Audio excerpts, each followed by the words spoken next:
Olá, seja muito bem-vindo ou bem-vinda ao podcast do Violino Didático. Eu sou o Jean de Oliveira e no vídeo de hoje estou recebendo um maestro que fez regeu a orquestra até em Harvard.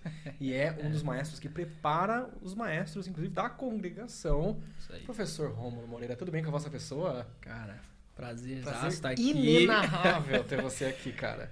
Como foi a viagem até Cotia? Cara, foi mais curta do que eu imaginava, viu? Pois é, você me contou e nem eu acreditei. O problema é que a gente deu uma perdida aqui, né? Em Santos é tudo reto, né? Uhum. Só que aqui não, entra ali, entra aqui e tal. Mas foi 1 horinha e pouco.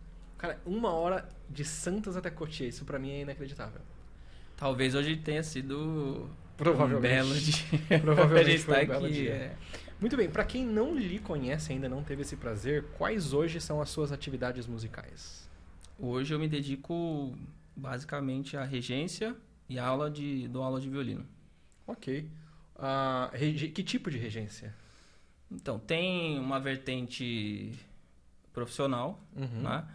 E também eu dou aula para os irmãos da Congregação Cristã no Brasil, que é a igreja que eu aprendi a música, enfim, que eu frequento. E é isso, eu tenho me dedicado nessa parte do online também, né? Porque às vezes as pessoas acham, nossa, o online é o futuro, o online já é o passado, na verdade. O online era o futuro em 2008. Exatamente, agora já tá super, né, já é uma realidade, mais do que uma realidade, né?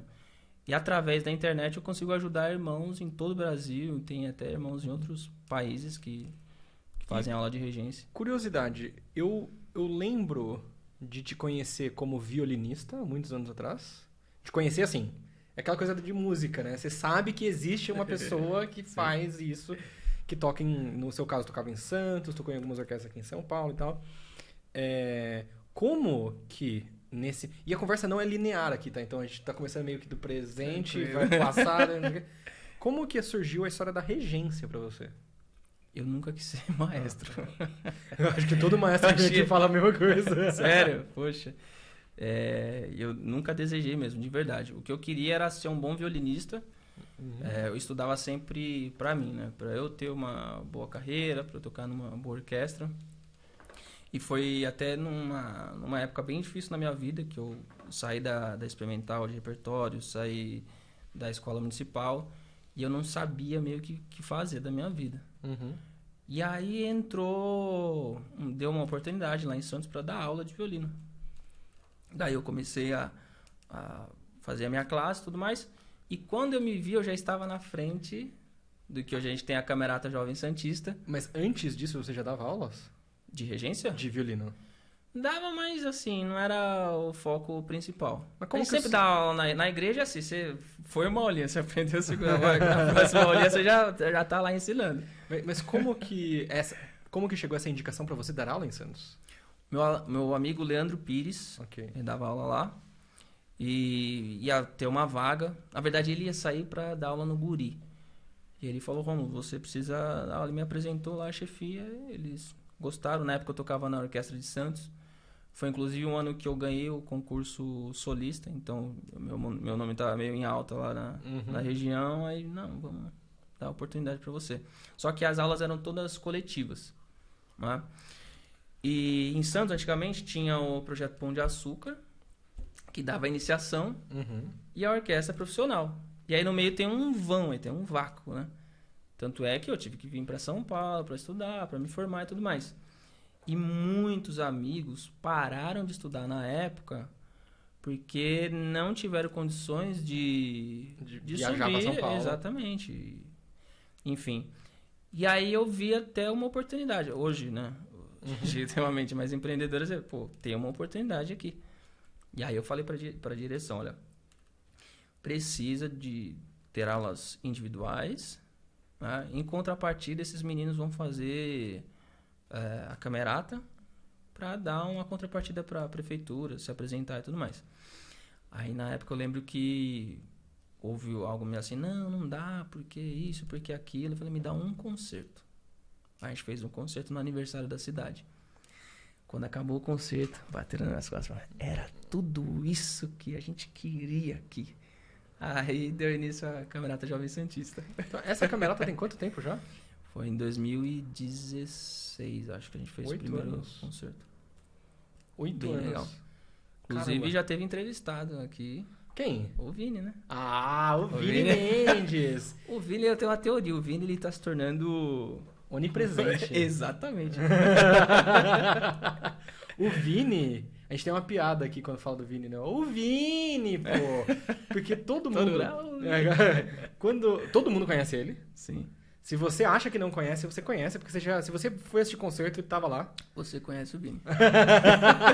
Todo mundo. Pode deixar nos comentários aí, todo mundo conhece o Vini. Comenta assim, o Vini! O Vini! Claro, pô, o Vini. Que foi seu aluno, inclusive, né? Sim, foi Pô, na que história época, maluca é essa? Cara, acho que ele foi meu primeiro aluno, inclusive. Assim, mais... Que queria levar a sério. Exatamente. Foi na época de transição dele, que ele tava saindo do banco. Uhum. Aí ele ia fazer aula em casa. E depois eu levei ele pra prefeitura também. E aí tem uma história muito legal do Vini. Como ele estava tocando quando ele chegou pra você? Não era ruim, não. Tava tocando bem.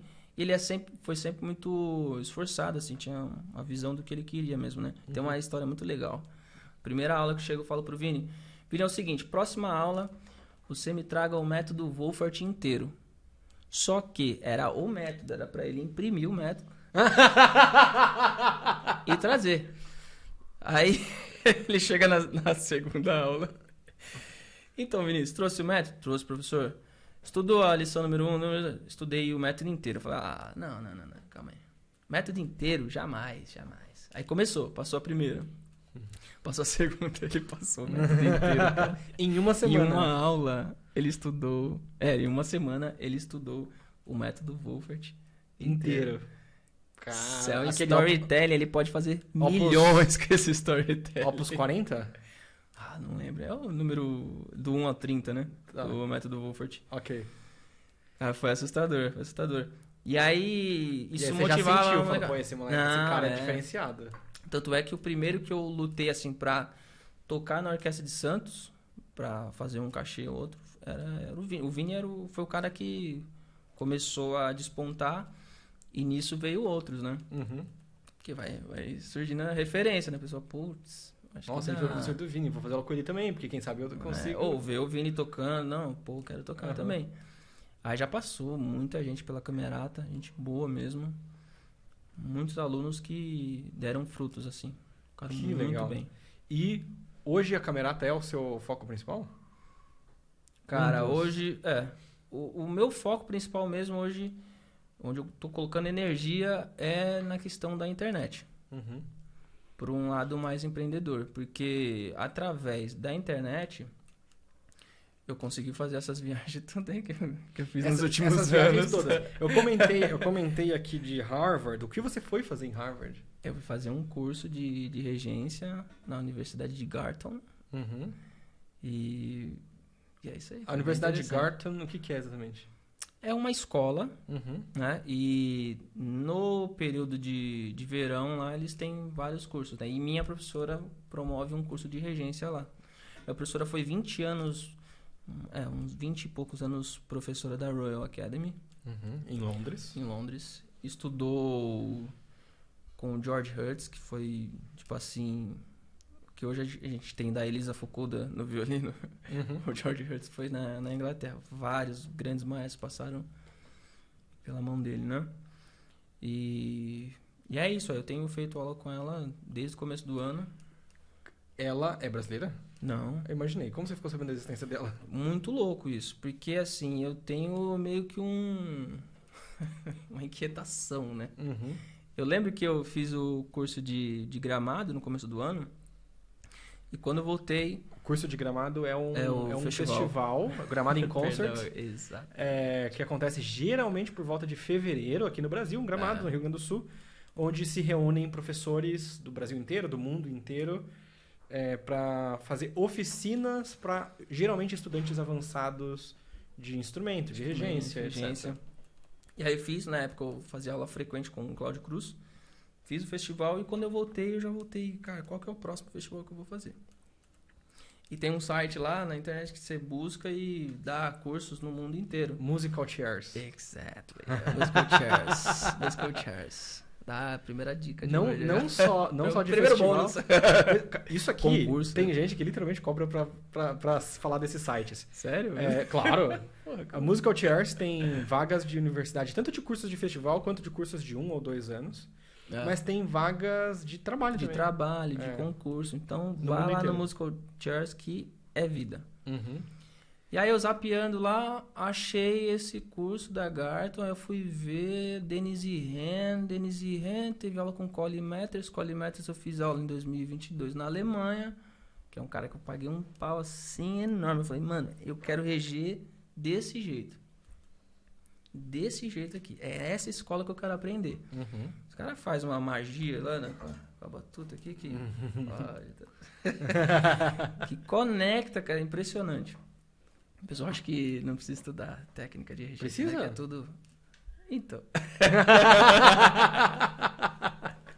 Precisa. Porque tem os músicos e o maestro, né? Então, tem algo... Não, mas tem algo bem polêmico. Qual é o polêmico? Não é ser só um ótimo músico, um ótimo artista, que você está habilitado para reger. Porque existe uma técnica por trás da regência. Uhum. Pessoas que pensaram, tudo. Então, assim, hoje em dia está bem complicado, porque você é bom tal, no seu instrumento, aí você vai para frente de uma orquestra e quem estuda mesmo vê diversos erros. Porque qual que é o lance da técnica? Vou falar exatamente o que o Colin Matters falou. Falou, Romulo, parabéns, você é muito musical. O que você tem, ele não se ensina. Ou a pessoa tem essa questão artística, mas você precisa, a partir de hoje, estudar muito a sua técnica, desenvolver a sua técnica para que você consiga comunicar tudo isso que você tem, as ideias musicais, através do seu gesto. E aí, não sei se vocês já participaram de ensaio assim, que o maestro tem que parar para ficar dando palestra com aquilo que ele quer. Uhum. Né? E é porque a minha professora fala, se você tem que falar, primeiro você tem que mostrar, você tem que ser capaz de mostrar com o seu gestual. Se você não for capaz de mostrar com o seu gestual, porque você precisa estudar. Né? Aí tem aquela questão de você baixar e dar blá blá blá. Imagino blá, blá. isso que... Só pra gente colocar as coisas nos devidos lugares, né? Eu não sei, né? Você vai me dizer se concorda ou não. Isso tendo em mente que você tá regendo pessoas que sabem ser regidas.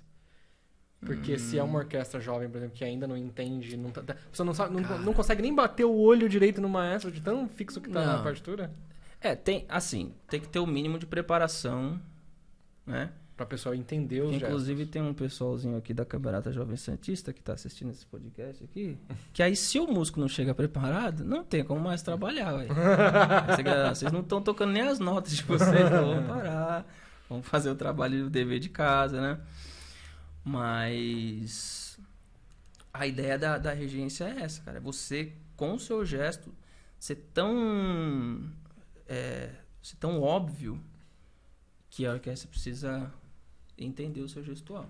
Quando os músicos estão preparados, aí funciona assim. Mas esse preparo, você acha que é só o preparo de saber as notas? Porque na minha visão, eu vejo assim, é um preparo, claro, de saber as notas, não tá com essa preocupação, muito pelo menos, mas também um pouco de vivência, de quais são as possibilidades, não só técnicas, mas musicais. Que tipo de orquestra você tá falando? Por exemplo, orquestra jovem, orquestra infanto-juvenil. Claro, é que a gente tem uma referência ruim no sentido de que as orquestras jovens de onde a gente frequenta são muito boas. São melhores do que a maioria das orquestras profissionais. Sim. Se eu falar do país inteiro, né? Uhum. Mas quando a gente vai para uma realidade de uma orquestra jovem, que é de fato uma orquestra jovem, de gente que não tem experiência nenhuma, o cara, às vezes, ele não sabe nem exatamente onde é o 2, ele vai saber o que o gesto quer dizer. Entendeu? Aí ele tá com problema. Sim, aí tem a questão da evolução como instrumentista, né? Mas é aquilo que eu te falei, igual a gente trabalha lá com a Camerata. E com a Camerata tem ensaios assim que são maravilhosos, porque tá todo mundo sabendo que o mínimo, que é a parte dele ali. Aí a gente começa a trabalhar, começa a falar de música, aí transcende, porque não tem que ficar falando aqui é tal nota, aqui não. Vamos fazer música. O que nós vamos fazer com essas notas e não quais são as notas. Exatamente. Aí flui que é uma beleza. Aí é maravilhoso. Aí você tem a liberdade de fazer música mesmo, né? Agora, quando não, aí não adianta. Você pode colocar o melhor maestro do mundo. Também é o contrário, porque se você tiver uma orquestra muito boa, que vai até um Reels que eu vi do Pavo Yarvi essa semana.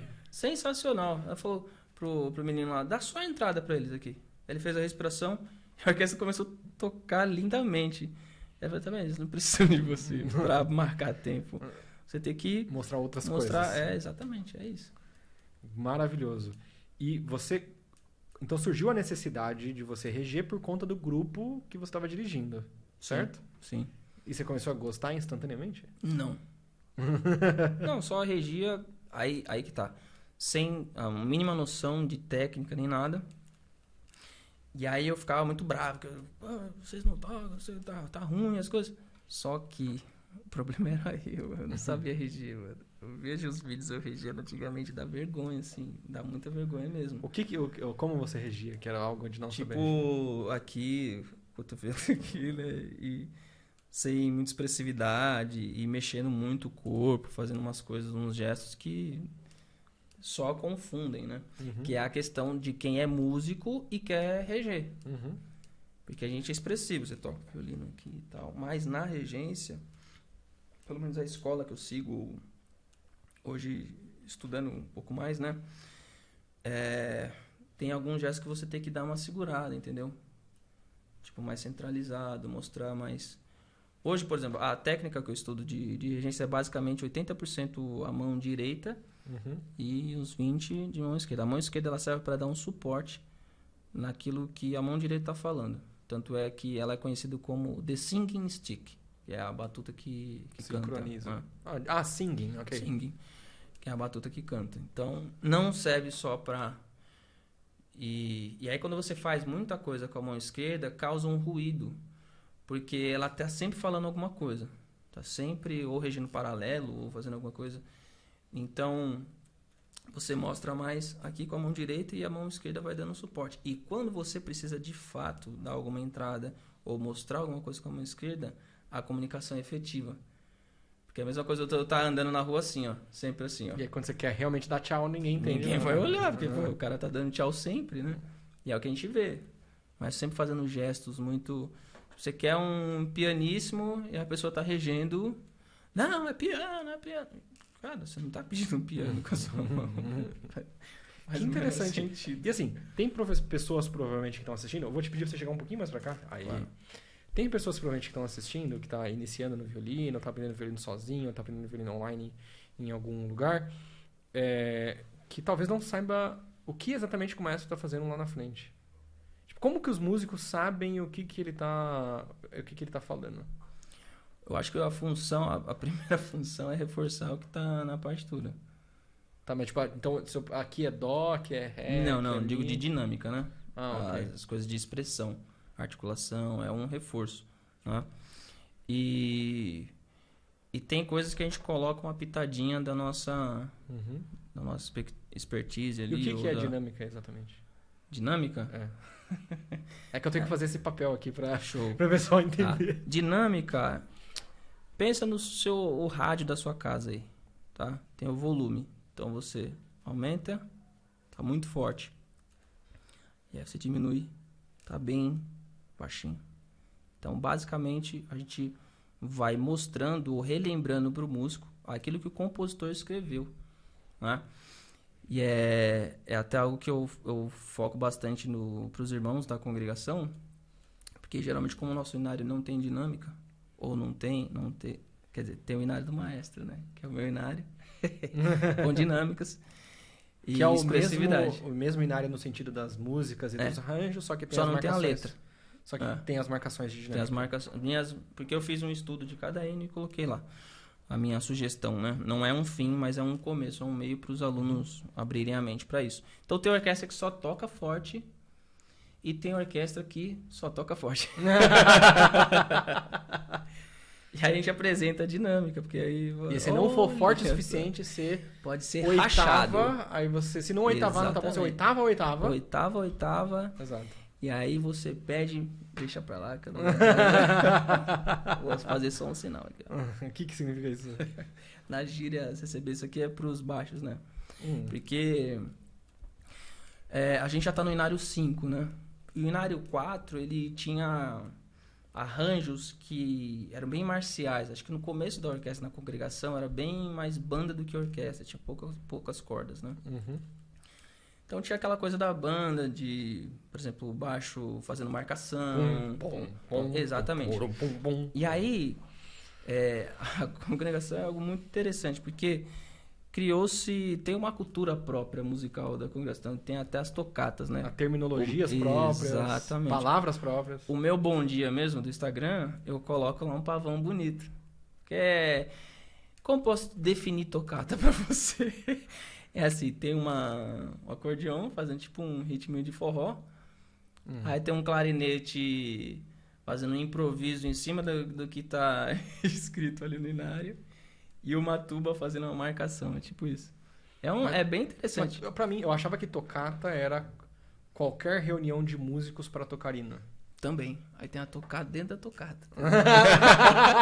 Porque agora tem as tocatas que o pessoal chama de... Algumas pessoas não sabem, mas eu tive parte da minha iniciação musical na congregação. Sério? Eu não sabia disso. A minha avó, Dona Maria de Lourdes, ela era porque ela já é falecida, ela era porteira da comum da Granja Viana, aqui em Cotia. Que da hora. Então, eu fui criado pelos meus avós, por essa avó, né? E a minha mãe minha mãe é muito católica. Então, meio que eu fazia o catecismo e ia pra congregação. Entendeu? E aí, quando eu comecei a estudar violino num projeto social. E nesse projeto social, que aí não tem nada a ver com a congregação. Nesse projeto social, era direto na prática. Que pra mim foi maravilhoso. Só que aí a minha avó falava, mas é importante você saber a teoria também, porque tem que saber a teoria, não sei o quê. E aí eu ia nas segundas-feiras de noite, não sei se ainda é segunda-feira de noite, mas eu ia nas segundas-feiras de noite na aulinha. Jean de Oliveira na aulinha, da exatamente, Granja Viana. Na Granja Viana, exatamente. E aí eu fazia umas aulinhas lá, de teoria a maior parte, né?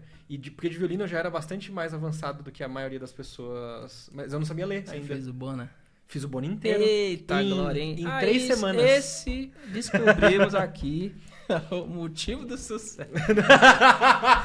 Estudou no Bona Branco. Exatamente. Que isso, gente. Exatamente. Em 3 semanas eu tinha passado ele inteiro na clave de sol. Eita, glória. Meu Deus. E aí depois a clave de Fá demorou um pouco mais, porque eu só ficava assim, mas pra que eu vou fazer clave de Fá? Mas foi interessante. Aí você aprende o italiano. Exato. Mas o italiano... E assim, é o italiano que até onde eu sei, não tem nada a ver com a Itália. Ah, é? Eu perguntei isso. Nunca fui Eu perguntei isso pra um maestro italiano uma vez. E mandei o print da página assim pra ele. E aí ele só mandou assim. Tem nada a ver. O que é isso? Exato, assim, o que é isso? Que louco, isso eu não sabia, não. Era 1, 2, 3, 4. Exato, né? 1, 2, só que tinha casinha, ó. 3, 4. Não, isso não existe, gente. É mais uma coisa que é específica da igreja. E funciona lá, tá tudo bem, tá tudo certo. O oitavado. A primeira vez que eu escutei a palavra oitavado, eu não fazia a menor ideia do que significava. É muito CCB isso. Porque, e o doido é que, assim, é falado como se fosse um negócio super da normal, literatura musical. Assim. Não, é da literatura musical, mas de um lugar específico. Sim. Outra coisa que eu também, quando eu fiquei sabendo, quando eu escutei a minha vez, eu não fazia a menor ideia do que era. Bicorde. Bicorde? Mas isso aí, não sei também, não. Eu escutei num contexto CCB. Você não sabe tocar bicorde? Que cordas duplas.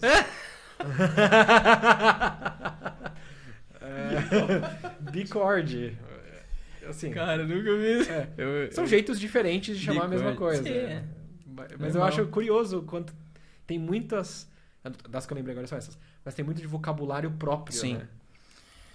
E é muito interessante porque teve irmãos do Pavão Bonito mesmo que... Tá, mas o Pavão Bonito é o quê? Pavão Bonito acho que é uma cidade, né? No interior, é isso aí, né? E aí tinha uns irmãos lá que se reunia e fazia esse estilo Pavão Bonito. que é a sanfoninha aqui. Forrozinho. Ouve lá meu Bom Dia, você vai ver. Top. E aí criou esse negócio da tocata e tal. Até hoje tem grupos assim, de bons músicos. Gente que toca pra caramba. E nesse estilo tocata. E agora tem essas tocatas, mas que o pessoal se junta em teatro pra gravar os hinos. E é isso. Aí tem algumas coisas dentro da congregação. Nesse sentido. E quando você iniciou isso da música, foi para tocar na congregação? Foi uma insistência da minha avó e da minha mãe. Minha avó fazia aquela questão do incentivo. Filho, vai aprender para tocar na igreja. A família toda era da congregação? Não, só minha mãe. Ok. Minha avó ia. Aí, minha avó falando, né, dando esse incentivo. E aí minha mãe botava uma pressão. Falava, você vai entrar na olhinha da igreja, é coisa séria, não vai pra zoar, né? Tipo assim, né? Que acontecia bastante. Você era muito zoeira? Não, pior que não, sempre fui bem de boa. Mas ela botava uma pressão. E foi bom, cara. Foi bom, porque eu já fui bem focado. A molecada zoava tudo. Então, ali a música era o último... Mas é legal, porque assim, pensando numa questão social, melhor que essa molecada estivesse ali zoando e tendo contato com a música dentro da igreja ali do que, sei lá, fazendo outras coisas ruins na rua, né? E a gente ia pra aulinha e tal, e aí minha avó botava esse incentivo e minha mãe botava essa pressão. Aí foi que eu entrei e comi o Bona também com... farofa ali. Mas você queria mesmo tocar ou era um negócio assim? Não. Assim, a gente tinha a vivência dos cultos, né? De ter orquestra e tudo mais. Minha irmã era musicista, estudava piano a tarde inteira. E eu ficava no videogame a tarde inteira, jogando bola. Então a minha musicalização foi jogando videogame, e ouvindo velho PES, e minha irmã lá fritando no piano. Então isso aí já foi dando aquela... o ouvidinho foi ficando bom. E essa vivência dentro da igreja. E aí eu peguei o violino, minha avó, cara, eu lembro, eu tava na rua jogando bola e minha avó chegou com um case de um chinesinho, capa verde ainda. Nossa, eu lembro dos estojos verdes. Que alucinação foi essa? Estojinho verde, cara. Ninguém mais usa, eu acho. Foi, assim, melhor presente que eu ganhei na vida. Não, era estiloso demais, porque era diferente da maioria, que tinha capa preta, aquela capa de madeira. Exatamente. E aí peguei gosto pelo violino. Eu lembro do sentimento de... Quando eu não estudava, quando eu pegava o violino de novo, era como se estivesse matando uma saudade, me fazia falta. E aí eu não largava o violino. Aí tem uma história muito boa, porque eu passei tudo que eu tinha que passar na congregação, só que eu não largava o violino. E meu pai é caminhoneiro. E aí ele, tipo assim, eu tenho um irmão mais velho, né? Ele criou assim, meu irmão vivia debaixo da carreta junto com ele. E ele queria automaticamente me colocar para esse caminho, né? Já era a terceira geração de caminhoneiro na família. E um dia eu tava ajudando ele, de tarde, assim, e ele falou... Ele não lembra, ele fala que ele não lembra dessa história. Ele falou, Rômulo, tu não larga o violino, por que você não se inscreve na escola da cidade? De Santos ainda? Não, de Cubatão. Ok. Ah, você é de Cubatão? Cubatão? Eu sou de Cubatão, né? Ok. Aí eu falei, caramba, pai, pode crer. Então eu vou lá. Aí eu tinha o quê? 15, 16 anos. Fui me inscrever, não tinha professor na época. Aí eu dei uma sorte, assim, foi Deus na minha vida. Porque depois de uma semana entrou novos professores. Tinha um professor de violino e o professor de viola. O professor de violino não tinha mais vaga. Eu fui fazer aula de violino com o professor de viola, que foi o professor Eduardo Cordeiro, violista do Teatro Municipal. E que faz um trabalho em Santo André, na igreja que ele vai, acho que é a Assembleia de Deus. Fantástico. E o Eduardo, ele estudava com o Henrique Miller na escola municipal. Então, foi a primeira contato que eu tive com técnica de violino mesmo. Porque até então a gente aprendia daquele jeito da congregação, um vai ensinando o outro e tudo mais. E aí o Eduardo foi me ajeitando. Que é suficientemente bom pra fazer o que tem que fazer lá dentro da igreja. Sim. E aí o Eduardo foi me mostrando, ó, isso é o sepsi, que isso aqui e tal, foi passando os métodos. Aí depois de pouco tempo ele falou, cara, é o seguinte, você tá indo bem, você precisa ir pra São Paulo. E aí foi quando eu fiz o primeiro ano, na verdade, depois de 6 meses eu tentei entrar na EMESP, na época era o LM. Ou seja, antes de 2009... Estamos velhos. Quando eu entrei era o LM ainda. É, o LM. E é o que a gente estava conversando agora há pouco. É o errado que deu certo. Uhum. Porque eu fui, fiz a prova, não passei. Só que eu vi o que todo mundo estava tocando. Os professores falaram ali o que tinha que... Aí, cara, foi louco. Porque hoje eu vejo, é uma coisa meio que obsessão. Eu pegava a folha de sulfite e grudava na minha janela. Próximo ano eu vou entrar na municipal. Próximo ano eu vou entrar em tal orquestra. Eu preciso passar tal método, tal método, tal método. Uhum. E botei a meta e fritei o Kaiser na época. Vixe, Kaiser, estudei bom demais, velho, cara. Estudei demais com o Dudu. E aí deu certo, que aí no outro ano eu entrei na escola municipal, fiz aula com a professora Cecília Guido durante 7 anos. Que temos episódios da professora aqui no podcast. Exatamente. Professora Cecília. Durante quantos anos? 7 anos. Caramba, bastante. Muito tempo. Uma formação inteira, basicamente. Né? Bastante tempo. Hoje eu não sei se é saudável, não. Até uma coisa que eu falo para os alunos é que vocês aprendam, a gente faz um projetinho de 3 a 4 anos, fez a base ali, depois vai... Porque corre o risco de criar uma dependência emocional do professor. E aí o cara não consegue se desvincular, ele não consegue fazer a própria carreira, ele está sempre... Mas vai depender do professor também, né? Tem professor que é o aluno ali pro resto da vida. Tem professor que não, fala, não, ganha o mundo aí, vamos lá, tô aqui pra te ajudar, né? E aí foi, estudei 7 anos, aí depois saí da escola municipal, tive a honra de fazer aula com o Daniel Guedes, ia pro Rio de Janeiro. Você saía de Santos e ia pro Rio de Janeiro pra fazer aula de violino? Aí tem gente que fala, então, eu não estudei porque... Ai, sei lá, tava chovendo, não gosto de estudar na chuva. Mano, eu pegava o busão, era a madrugada inteira rodando, chegava lá, fazia aula, entrava no ônibus e voltava. Loucura, loucura. Meu filho tinha 1 ano, então assim, tem desculpa, né, meu? Quem é bom, desculpa, quem não é mais nada. Exatamente. Geralmente quem é bom e dá desculpa não é bom e mais nada. Porque assim, sempre vai ter dependendo do nível que você estiver, sempre vai ter o próximo passo. E aí, na tua cabeça, você sempre vai pensar... sempre é desconfortável dar esse próximo passo. Exatamente. Porque se está confortável, não é o seu próximo passo. Exatamente. Você está andando de lado. Exatamente. Ao invés de andar pra frente. Exatamente. Então, você tem 2 coisas. Ou você olha e chora, ou a tua cabeça tem que... Eu passo um exercício para meus alunos. Pega uma folha de sulfite e escreve 30 formas de conseguir... O que você quer conseguir. Tipo assim, o primeiro desafio deles, geralmente preciso comprar um instrumento melhor e tal, que o instrumento já deu o que tinha que dar. Então escreve aí, como é que você vai levantar 7 mil reais aí? Pra comprar um violino que já vai ser um violino que vai servir pra eles por mais tempo. Não, porque... Um violino pra iniciar não é 7 mil reais, tá, gente? Só pra não...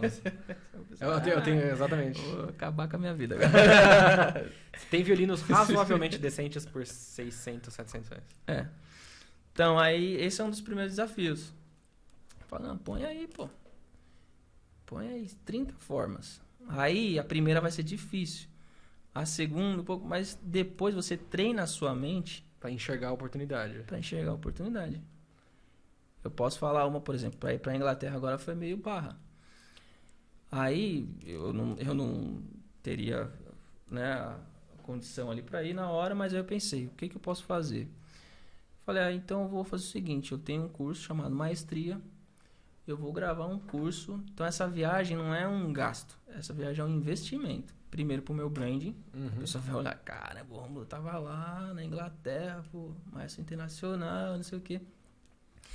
E segundo, eu consigo fazer dinheiro com isso, pô, tô lá. Aí eu gravei o meu curso no jardim da escola. Que maravilhoso. Tem que... E as aulas, tá você, o prédio bonitão. Mas... Já pagou? Rapaz! O cara é muito marqueteiro. E falando em marqueteiro, como que essa história do marketing da internet surgiu na sua vida? Cara, foi lá por volta de 2017, quando a fórmula de lançamento tava bem alta, né? Aí eu vi uma forma de... Não, antes para entrar na internet, foi uma necessidade dos meus alunos.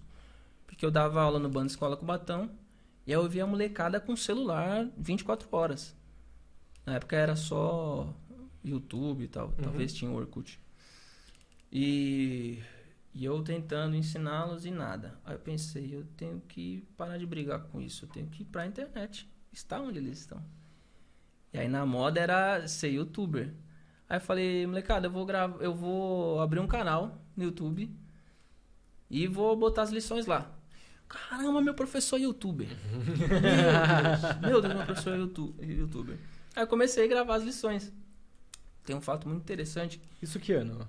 Isso foi 2016 ou 2015, algo do tipo.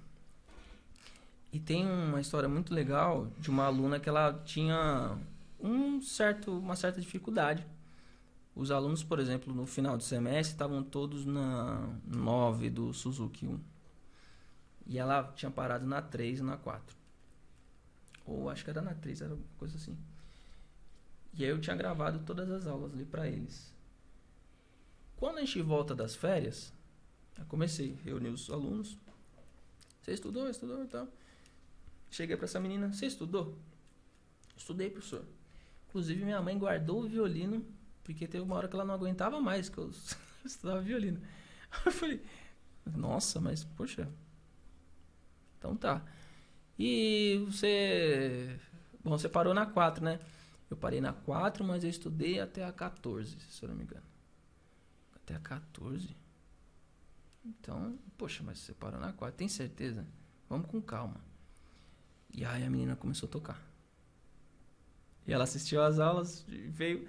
Aí eu pensei, cara, isso é genial, porque agora eu sou um assistente de você mim mesmo. Exatamente. Eu não preciso ficar dando a mesma aula.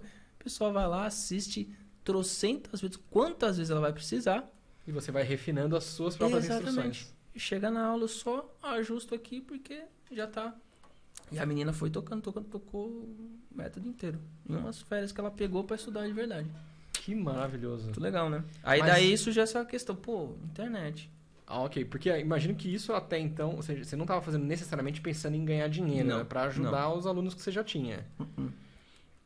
Aí, quando teve esse lance do Fórmula de Lançamento, eu enxerguei uma possibilidade, né? E como você ficou sabendo de Fórmula de Lançamento? Fórmula de Lançamento, cara, pra quem não conhece, é basicamente uma estratégia de venda. Sim. É basicamente isso.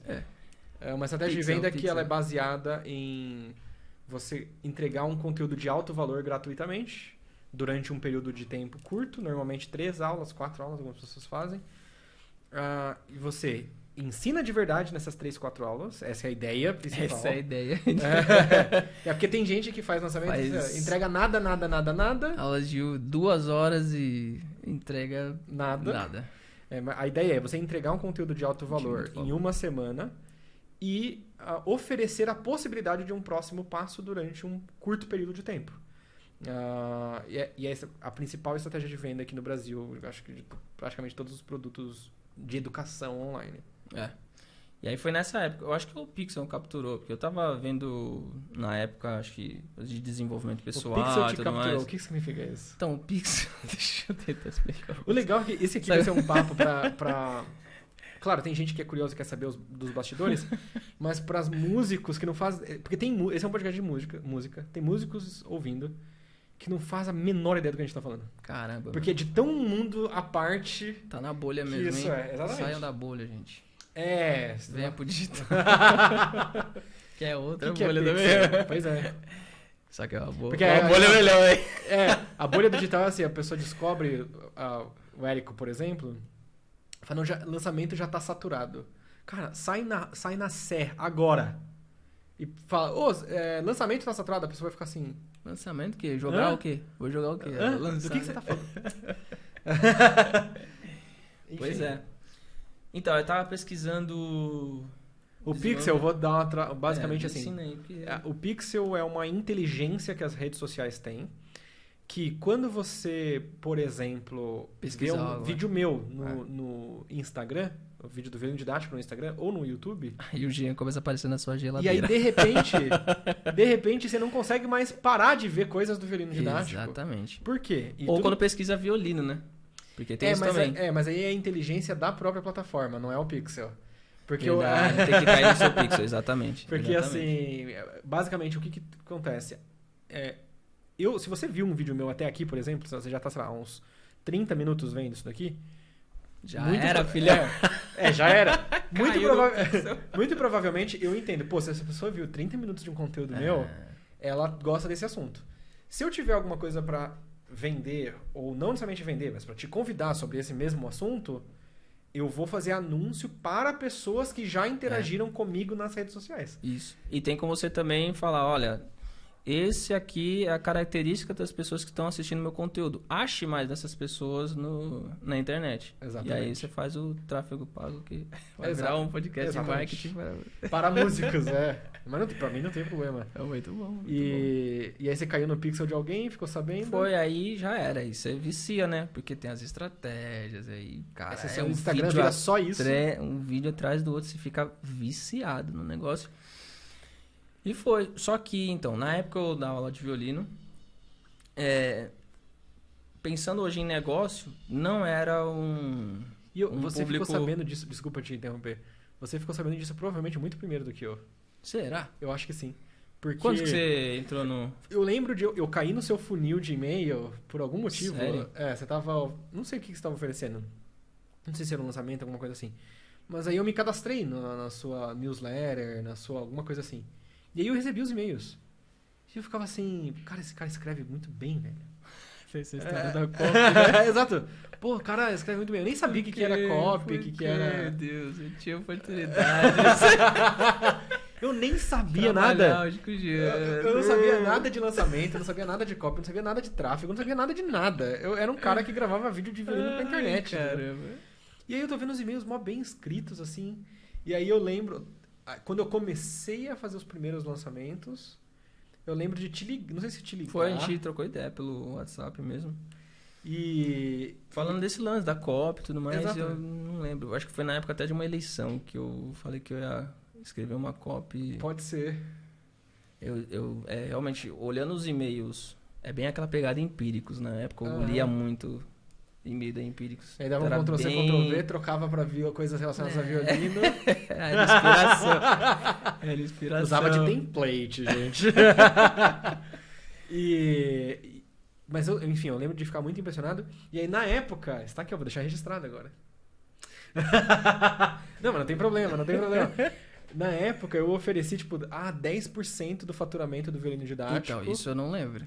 10% Você me fala essa storytelling aí, eu não lembro. Só que, 10% de quase nada continua sendo quase nada. Não, mas na época você já era o violino didático, você era bravo, cara. Eu lembro nessa época de...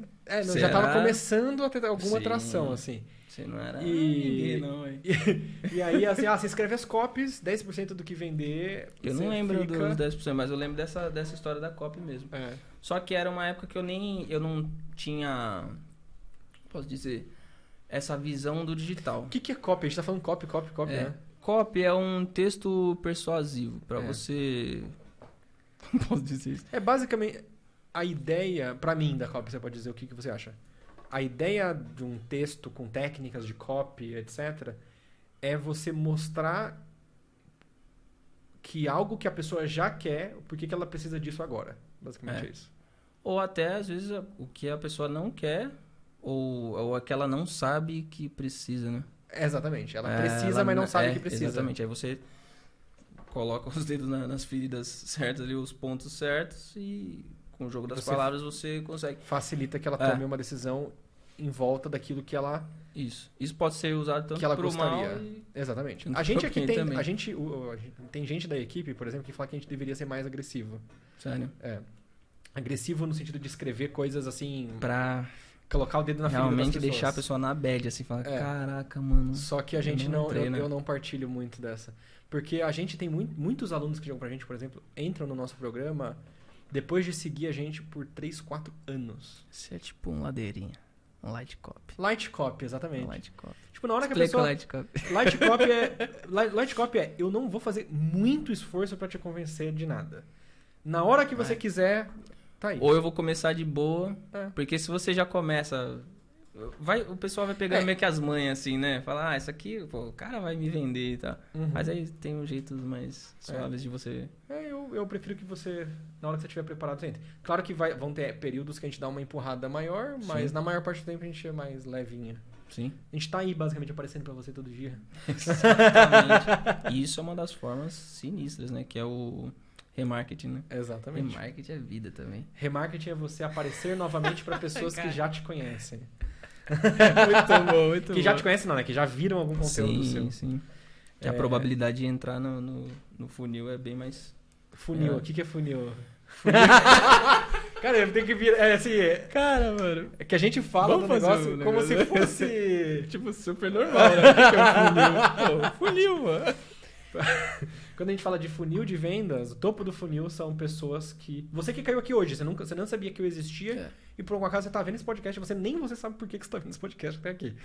Você tá no topo do funil, ou seja, a chance de você converter é muito baixa. Converter.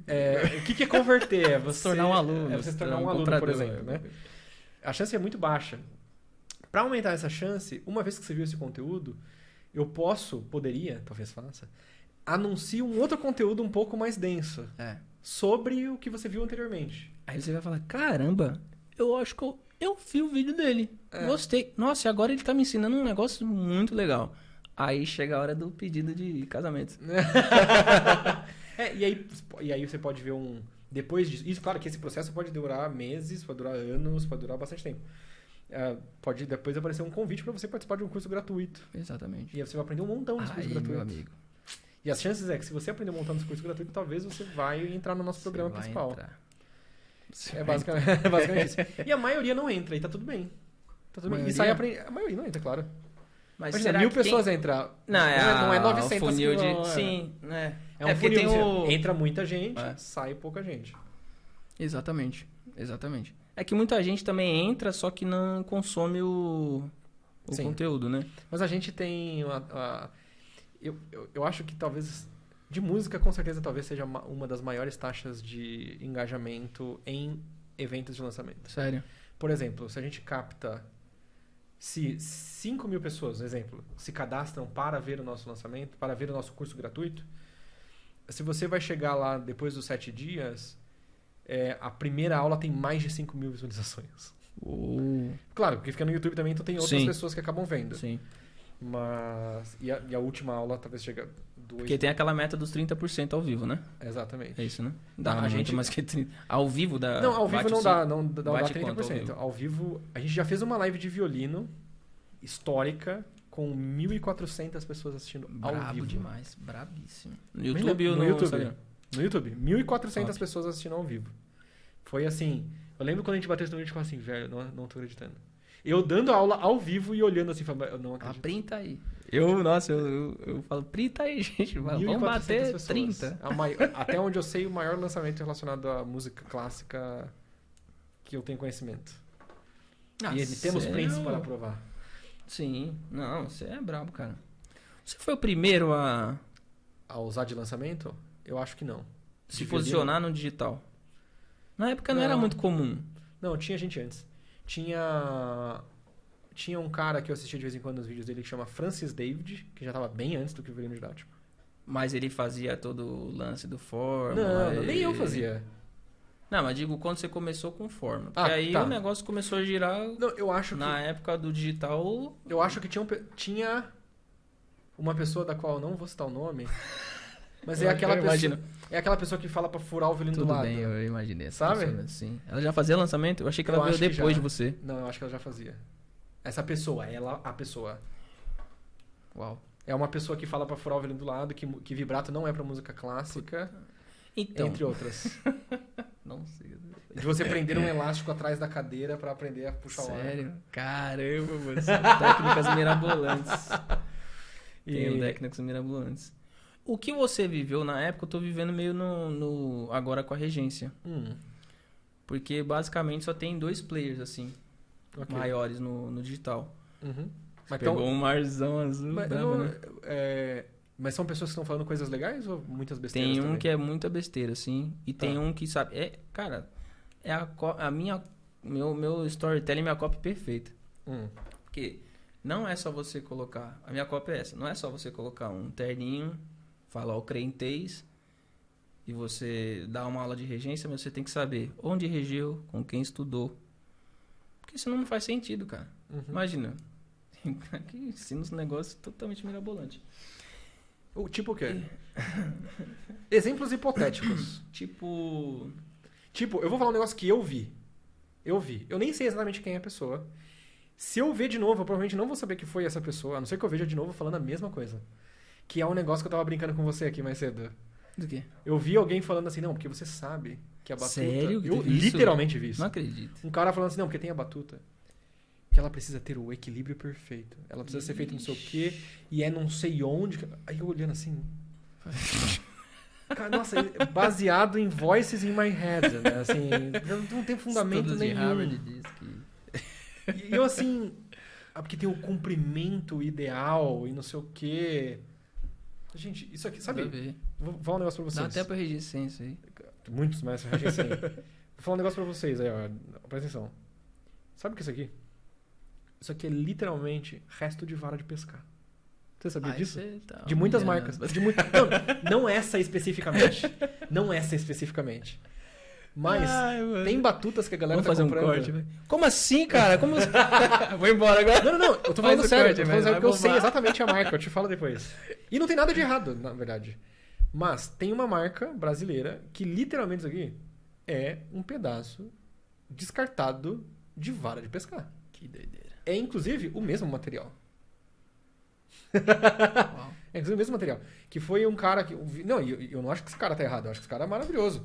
Ele tem uma marca de coisas, de instrumentos musicais. Ele viu que estava tendo uma demanda forte por batuta no mercado. Puxa, bora vender, ué. Bora vender batuta pra quem quer batuta. Lógico. E aí ele, tá, mas com o que se faz batuta? Aí tava passando perto... Essa é a história que eu conheço, pode ser que não seja exatamente assim. A pessoa passou perto de uma pesca shop desse, sabe? E viu assim os restos pra jogar fora. Caraca, velho. Ele pegou e era a ponta da vara de pescar. E o cara pegou, fez o trampo dele lá, colocou um negócio bonitinho embaixo, fez o tamanho, e aí agora fala, não, porque existe um tamanho certo. Tô brincando, não é a mesma pessoa. Então, tem algumas coisas, por exemplo... até... Não vou falar. Não precisa falar de ninguém específico. Eu falei de um negócio que eu vi. Né, que se eu der uma... Claro, vai destacar alguém específico. Muito da cara. Eu não quero. Mas assim, eu vi esse negócio e eu fiquei assim... Não, então, tem umas coisas muito... Então assim, ó, gente, não é que você vai fazer ela comigo, mas quando você... Ou, por favor, faça ela comigo. Não, só vai lá no meu Instagram, no YouTube e veja e compare os conteúdos. Vai atrás. Quando você vai escolher um professor, você tem que saber o que ele já fez, com quem ele estudou, quais são os resultados dele. Ah, exato. Pra mim, essa é a parte mais importante. Quais são os resultados dele, porque... E resultado de professor é o quê? Aluno superando, né? Aluno superando, o aluno fazendo o que esse professor propõe ensinar.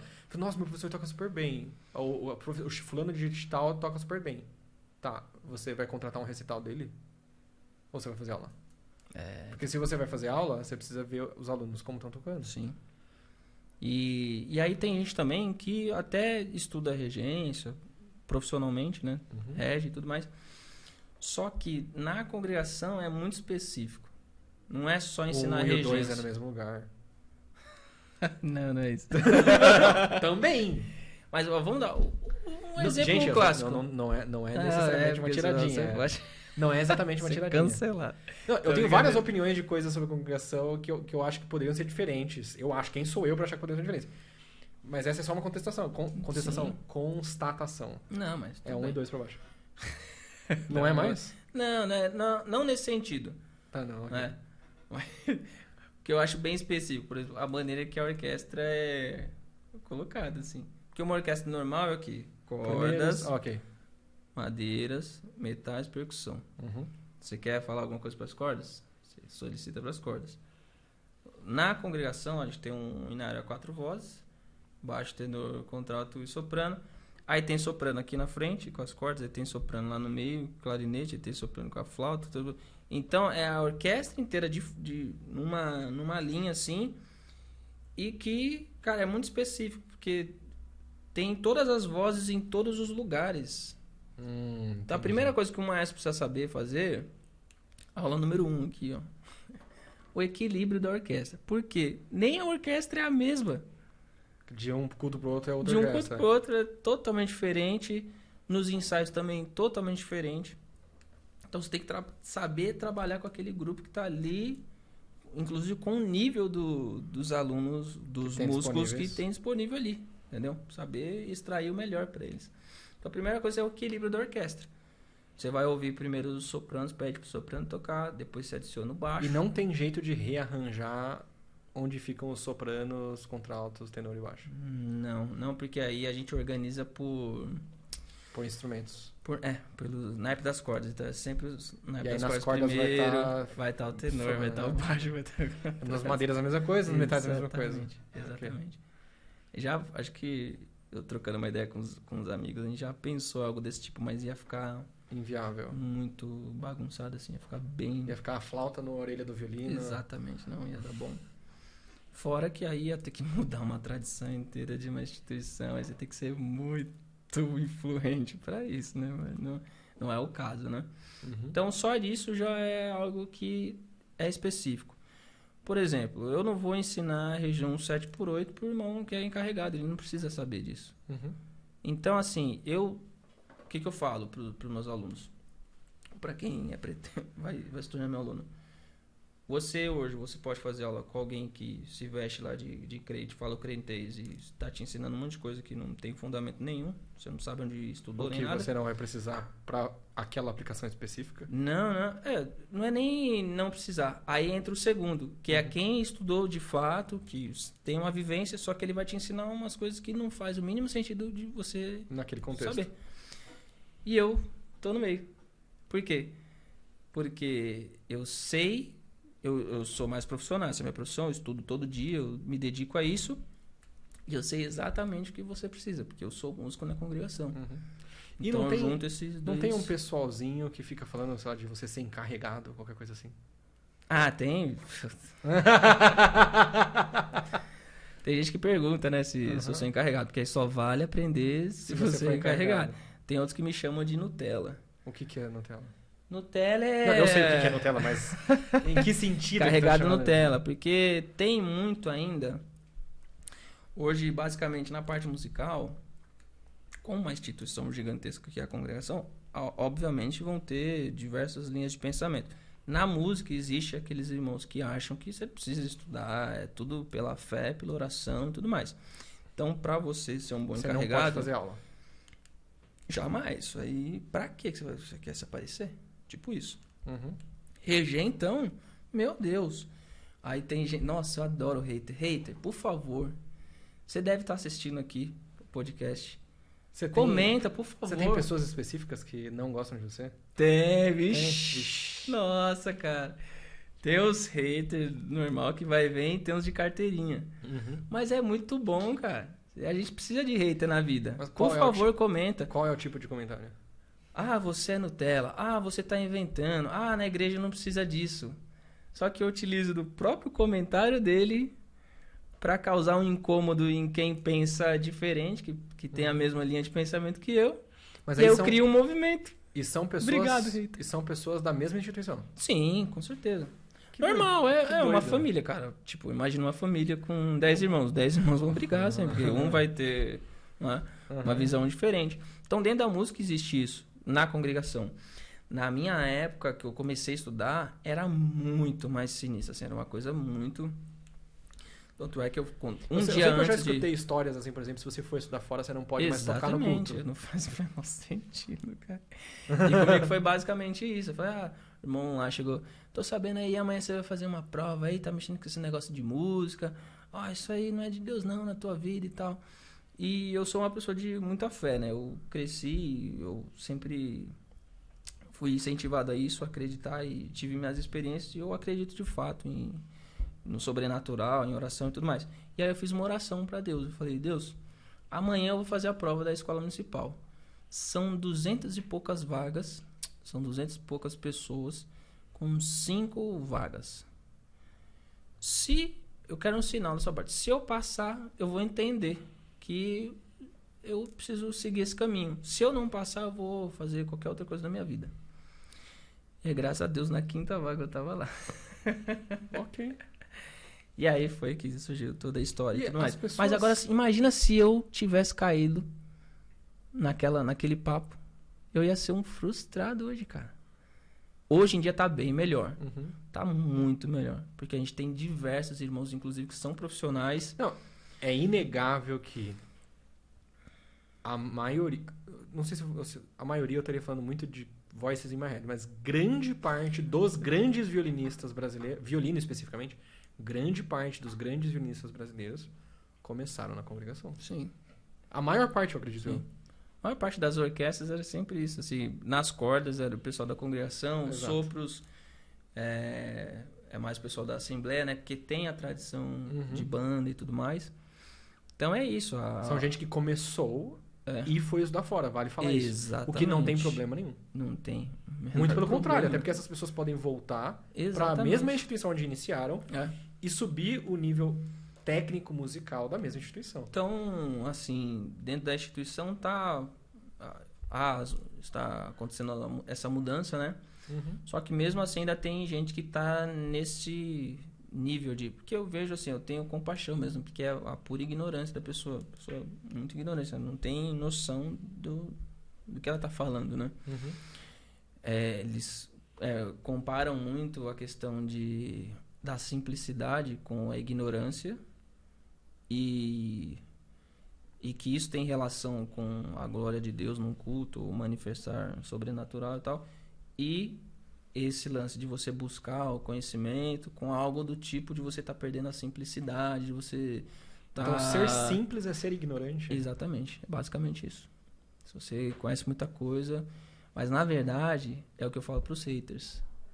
Você está criticando, por quê?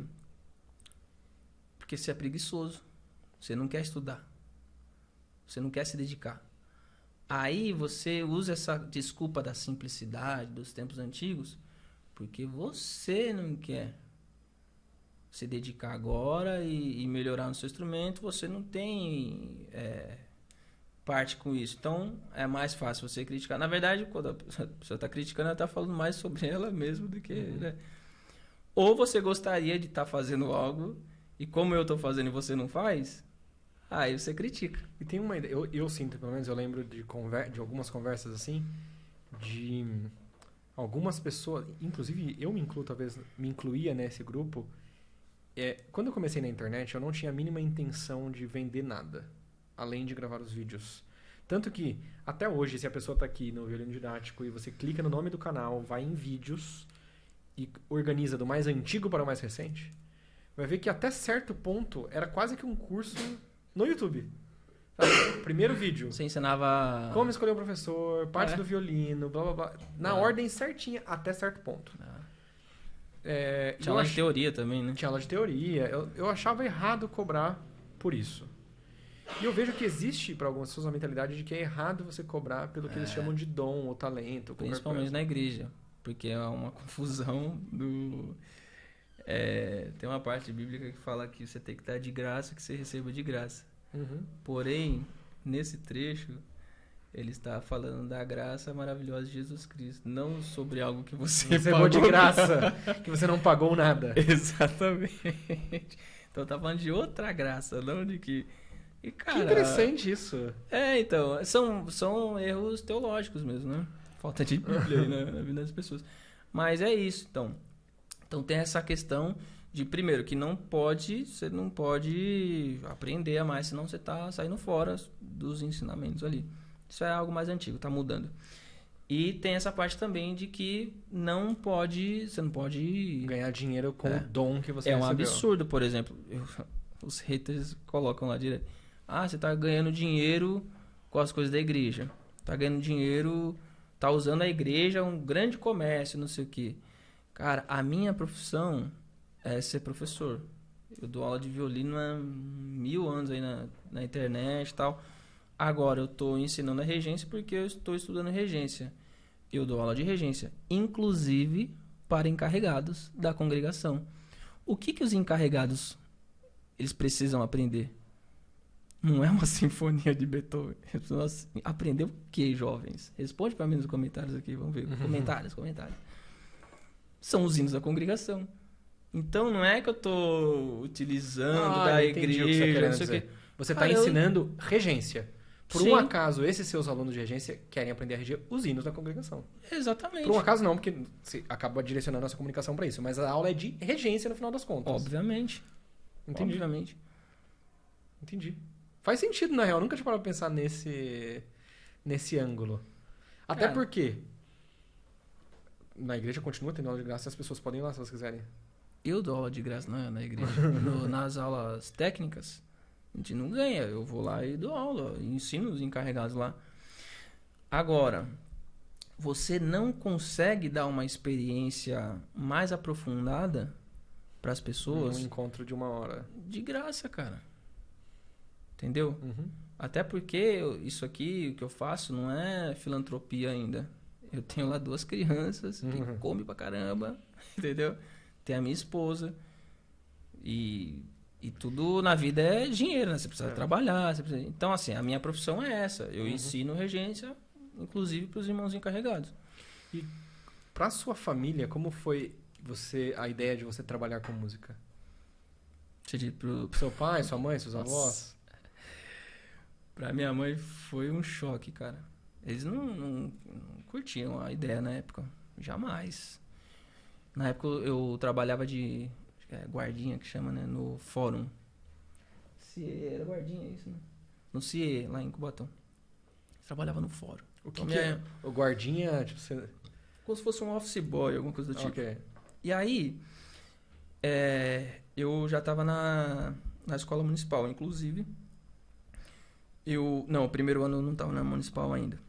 Aí no segundo ano eu entrei na municipal. Aí eu consegui, conversando com o pessoal do fórum, que eles me deixassem a quarta-feira livre e eu compensava as 4 horas nos outros dias. Foram muito legais, inclusive. Muito obrigado, viu? Se tem alguém aí do fórum da época assistindo. Só que chegou uma hora na municipal que falaram assim, você vai ter que estar 2 dias por semana aqui. Aí já era. Aí lá não tinha mais o que eles fazerem. Isso já era meio que o segundo semestre pra acabar. Aí eu falei, boa, já era, vou sair do fórum e vou pra São Paulo. Pá, é meu sonho. Tá aí, eu nunca tive um plano B já. Ou era violino, ou era violino. Nunca pensei, cara, eu vou fazer outra coisa assim. Na época era só violino. Mas você tava ganhando algum dinheiro, digamos assim, pra justificar pra sua mãe que estava trabalhando, pra sua família, né? Lá no CIE, sim. E aí você falou, saiu de lá, e aí? Saí, aí eu acho que eu dava algumas aulas já. Tá. Ganhava o dinheiro pra eu subir pra São Paulo. E foi isso. E foi no ano de 2008. Porque eu lembro tinha aquela pressão dos 18 anos, tipo assim, você acabou a escola, agora você precisa trabalhar, ganhar dinheiro. E aí eu lembro de um dia meu pai reclamando. Pô, tá mexendo com esse negócio de música, vamos se mexer, não sei o quê. E foi no ano que eu passei na Jazzinha, cara. Jazzinha, Orquestra Jazz Sinfônica Jovem do Estado de São Paulo. Mano, foi na hora certa, assim, cara. Por quê? Eu já tava ganhando uma bolsa, então não era um Zé 2008? Ruela. Não, isso aí foi 2009 já. Então já era R$220. 230 era muito reais, pouco, por aí. cara, nossa. 235, um negócio assim. Nossa, era muito pouco. Absurdo. Se a gente fosse fazer uma conversão pros dias de hoje, daria o quê? Eu tô chutando o valor, tá? Não sei se quem tocou nessa época e lembra do valor, vocês podem deixar aí, se quiser. Era isso, eu Era lembro que depois eu entrei na OCAM, que aí você juntava as bolsas das suas orquestras, dava uns 500, 600 conto. Era bem pouco, né? Na época. Mas era o suficiente pra você subir e descer. Sim. E aí meu pai já não... Eu falei, pô, agora eu tô ganhando uma bolsa aqui, eu sempre me virei, toquei em casamento, dava umas aulas e complementava e tal. Aí eu comecei a perceber que eu tava perdendo muito tempo no Breda. O que é Breda? É uma companhia de ônibus lá. Ah, tá, ok. E aí, pensei, cara, não posso perder esse tempo. Eu preciso vir morar em São Paulo. Aí tinha uns amigos da minha irmã que moravam do lado da Vergueira, assim, ó, do lado da escola municipal na época. Eu falei, é lá mesmo. Então imagina, era um apartamento com 2 quartos, tinha 7, 8 pessoas morando. Absurdo. E aí você morou em São Paulo, então? Aí eu vim. Por quanto tempo? Foi 1 ano e pouco. Foi 1 ano e pouco, porque em 2011 eu casei. Quando passei no experimental. E Eu lembro que eu chegava no começo da semana, eu comprava um saco de macarrão e linguiça calabresa. E era o que tinha. O que tinha pra semana.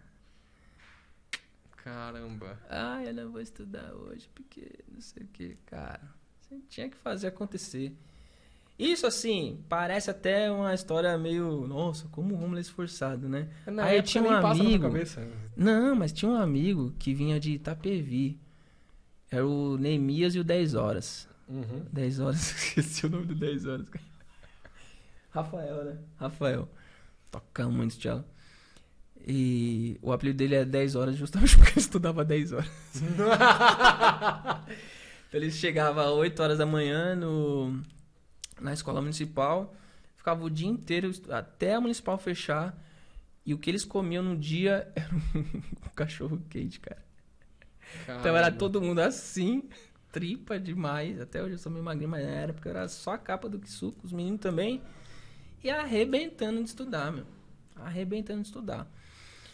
Teve uma época, eu lembro de ter dificuldade. Teve dificuldade de falar, assim, porque... Assim, hoje eu vejo que não é saudável, né? Claro. Não é saudável, mas nenhum. Não é um exemplo, isso aqui não é um exemplo. Não é uma recomendação do que fazer. Mas, por exemplo, eu abri a municipal junto com o guardinha lá, seu Jorge, se eu não me engano. O Jorginho. Aí estudava até meio-dia, só técnica.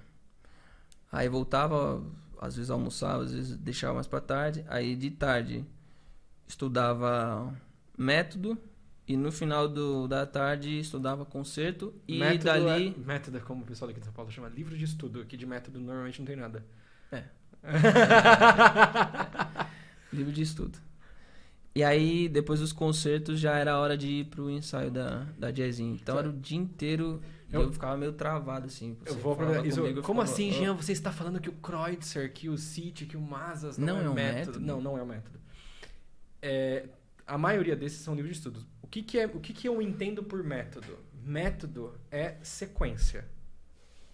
Se você abre o Kreutzer, por exemplo, tem lá liquidificador, ovo, farinha, fermento, forno, forma, manteiga, numa ordem aleatória. mais ou menos aleatória. Aleatória, total. E... beleza, todos os ingredientes necessários para fazer um bolo estão lá. Sim. Só que numa ordem bagunçada. E aí, método é justamente essa ordem. E tem que saber também o que tá por trás de cada lição, né? Exatamente, que nem todo mundo sabe. E Jean, mas isso, a ordem dos produtos não altera o resultado. Tá. Então vamos colocar a forma no liquidificador, jogar a massa no forno e bate a forma. Não é.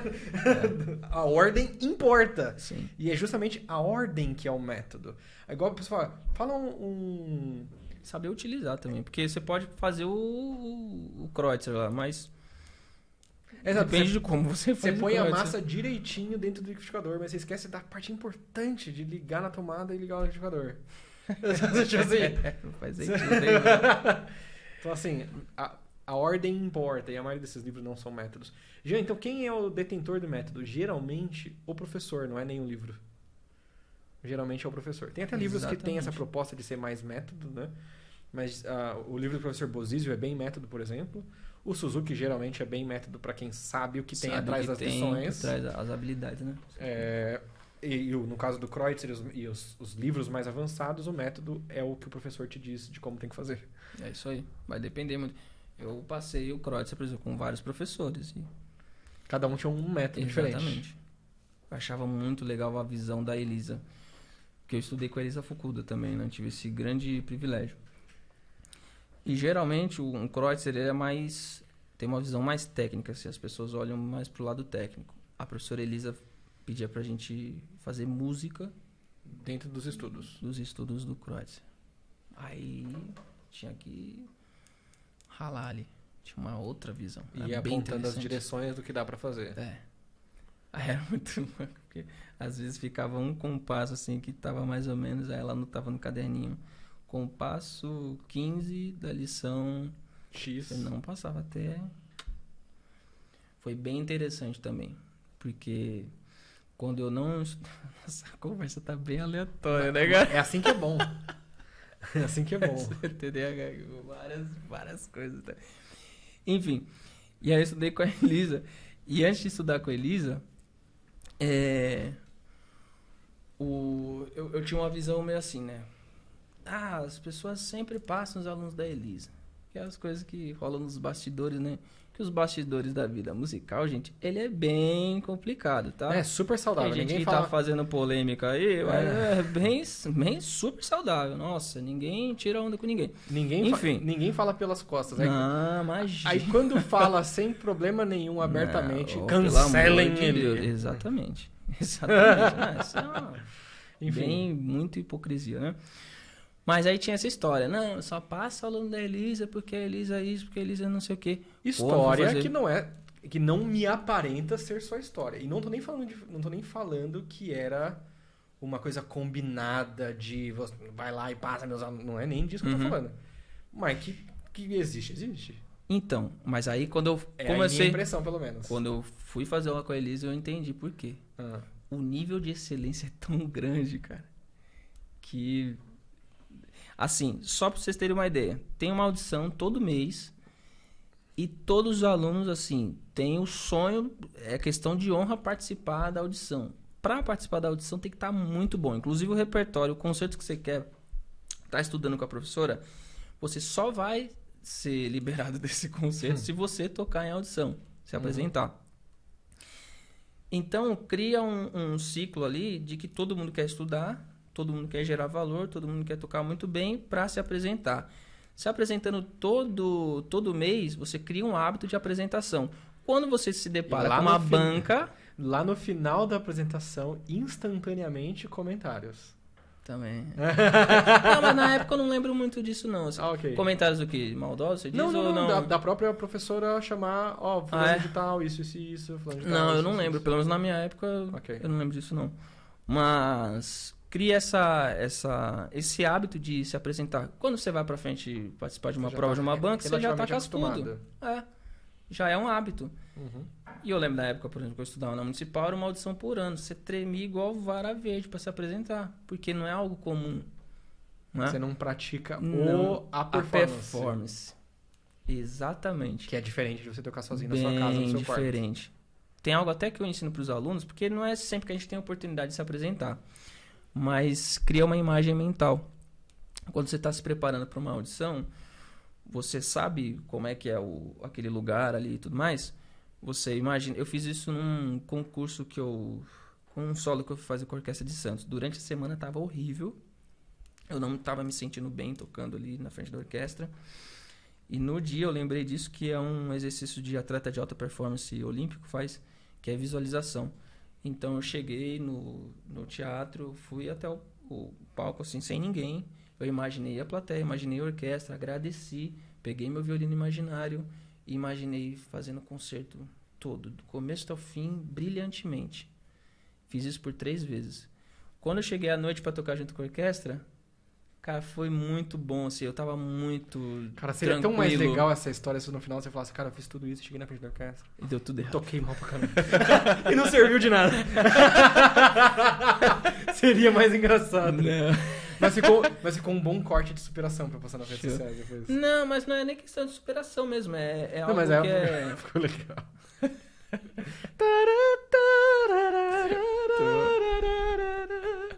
E eu imaginava as pessoas lá na plateia. E aí eu peguei... a nossa mente, ela meio que não faz filtro do que é real e do que é imaginário. Então, se você se prepara mentalmente, que é algo que eu vejo muito nos alunos, que eles não se preparam, eles estudam muito instrumento, aí quando chega no momento ali da pressão, eles não estão habituados e aí acaba performando menos, né? Então, treina o seu mental, porque você vai chegar lá e na tua cabeça ele vai olhar e vai falar... Cara, ele já fez isso 100 vezes. Eu não preciso... E nas últimas 100 vezes deu tudo muito bem feito. Então, é só mais uma vez que ele vai fazer. E aí, você... Obviamente que continue o nervosismo, né? Mas é muito mais fácil de controlar. E eu senti isso aí na prática. Eu passo isso para os alunos. Todas as vezes que eu vou fazer alguma coisa que eu preciso me expor, assim, eu faço esse treinamento. Inclusive... agora, quando tava lá na Inglaterra no curso, tava todo mundo na hora do lanche lá e tudo mais, e eu ia ser o próximo a reger. Era a primeira vez que eu ia estar regendo no festival. Então, enquanto tava todo mundo lá, eu subi no pódio, eu imaginei a orquestra, eu imaginei a música que eu queria fazer e eu fiz os gestos ali e tudo mais. Obviamente você vai criando mais casca e tudo mais, vai conseguindo controlar melhor, mas isso já me ajudou pra caramba na hora de fato de reger. Uhum. Porque é isso, ninguém, por exemplo, encarregado, né? Eu falo pros encarregados, nossa, já voltou pra CCB. Ninguém acorda e fala, hoje eu vou reger na igreja. Hoje eu vou pegar o meu violino e vou fazer um solo na Sala São Paulo. Ninguém acorda com isso aí, fala, não, hoje eu vou fazer. Então precisa ser treinado isso. Que maravilhoso. Vários cortes Rapaz. aí. E, cara, como você tem alguns alunos, muitos alunos, acho que quase todos normalmente que eu vi seu, são acima da média do que a gente vê de alunos de violino em geral no Brasil, né? Porque, claro, se a gente for pegar todas as pessoas que estudam violino no Brasil, a realidade é o cara que estuda violino com um professor de saxofone, o cara que estuda violino com um professor de cavaquinho, outro que estuda violino com um professor de piano. Esse é o normal, assim. A maioria das pessoas que tocam violino no país, eu apostaria que faz aula com alguém que toca qualquer outro instrumento. Sério? Se você sai das capitais, onde verdade, não tem... Até nas capitais, mas assim, você sai das capitais. Quem que vai dar aula de violino? O cara compra na loja da cidade e vai aprender com o dono da loja da cidade. Eu tive uma aluna que veio fazer aula na minha escola, que ela falou, eu tava numa escola aí e eu percebi que o professor ele nunca tocava violino. Ele me demonstrava em vários outros instrumentos, mas violino não pegava. Aí eu fui mais a fundo, ele não toca violino. Como que é possível? Mas músico não toca todos os instrumentos? Não, é maestro que vai lá. Mas tem isso, eu falo com o maestro da minha cidade. Tá, mas qual é o instrumento dele? Ué, mas maestro não toca todos os instrumentos? Mas o maestro toca tuba, toca saxofone, toca o piano, e aí tem a escola de música que é a pessoa, né? Ele tem aula de canto, de violino, de não sei o que. Assim, eu não acho que tenha nada de errado com isso, mas souber, não é o né? ideal. Mas pelo menos uma base. Mas tem gente que dá aula sem base nenhuma, cara. Mesmo que não tenha base, eu não sou tão contra assim. Sabe por quê? Eu parto do pressuposto de que ter o acesso é melhor do que não ter o acesso. Independente de que acesso é esse. Então, é melhor que você aprenda violino com um cavaquinista do que não você aprender violino. Não aprender violino, exatamente. Até porque talvez ali ele desperte algo e aí depois ele naturalmente ele vai achar alguém, exatamente. Vai dar trabalho pra corrigir, dependendo do que aconteceu. Vai dar trabalho, mas se não tivesse esse meu contato, nem violino você ia tocar. Verdade, interessante. Muito bem. Então, a realidade é essa. E aí, obviamente, aí você tá muito acima da média. Mas quando a gente pega até os professores de violino que tocam violino, tem gente que toca bem, que dá aula pra galera que tá iniciando, e você vê os alunos, assim, às vezes o professor de saxofone dá aula de violino melhor. Às vezes, entendeu? E seus alunos não, são todos meio prodígio, assim. O que você coloca na água deles? Não, eu faço meio que um filtro, assim, né? Porque o lance das aulas que eu ministro lá em Santos e tudo mais, foi sempre voltado pro âmbito profissional.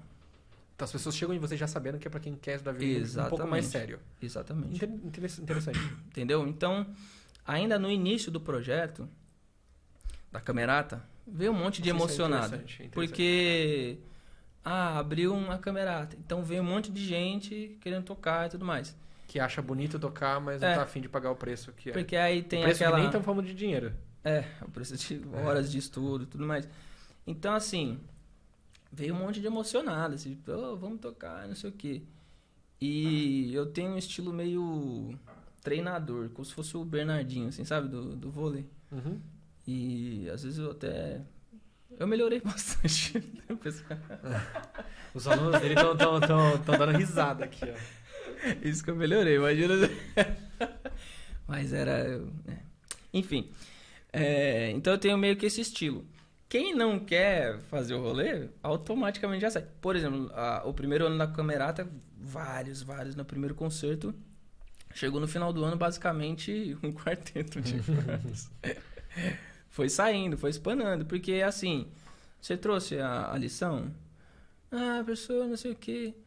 Cara, não faz sentido. Vai fazer aula em outro lugar que você se enquadra. Porque tem várias vertentes, assim, né?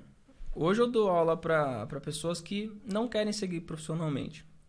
Na verdade, estou meio que quebrando um galho, né? Porque esse não é o meu foco, né? Uhum. E, cara, não vou ficar enchendo o saco da pessoa, mano.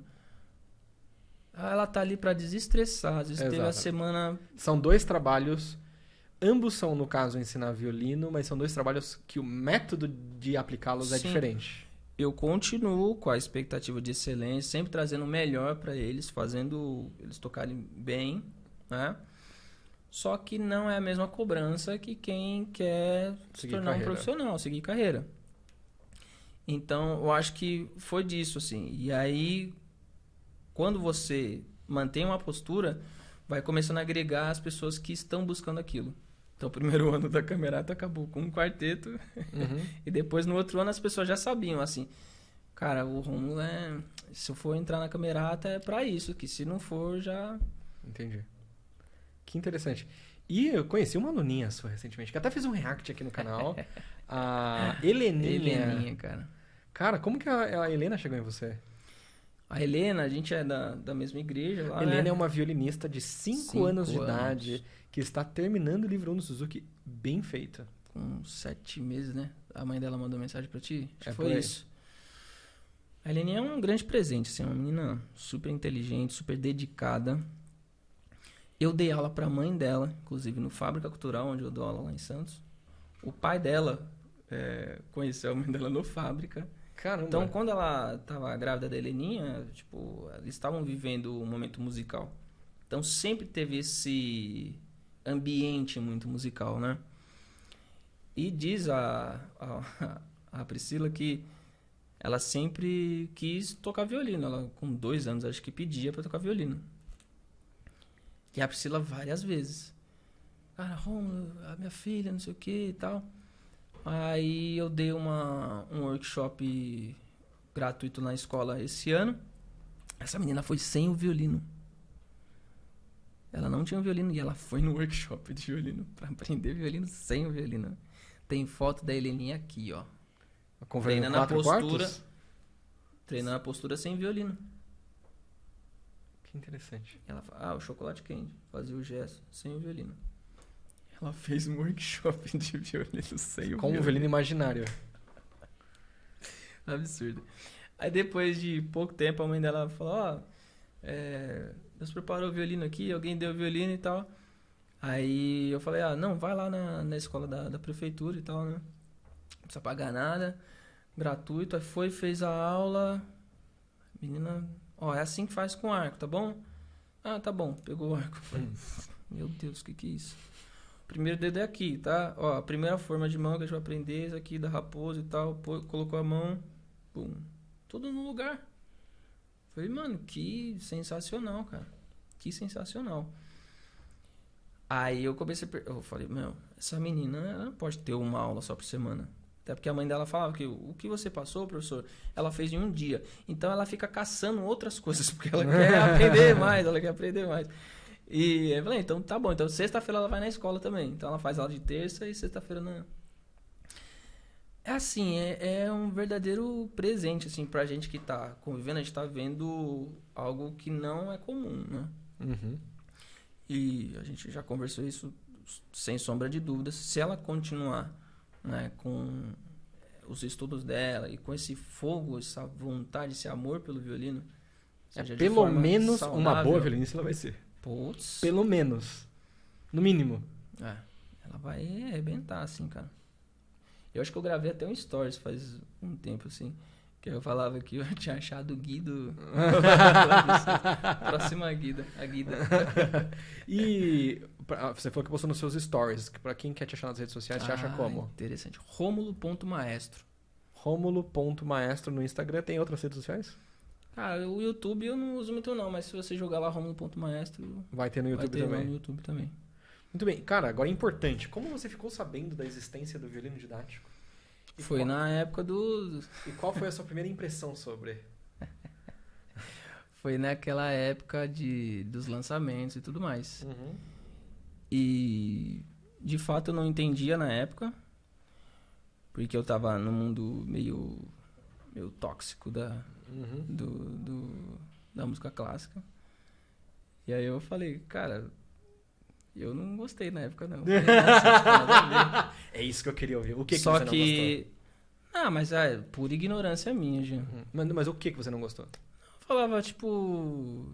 Eu não entendia a questão de ensinar músicas,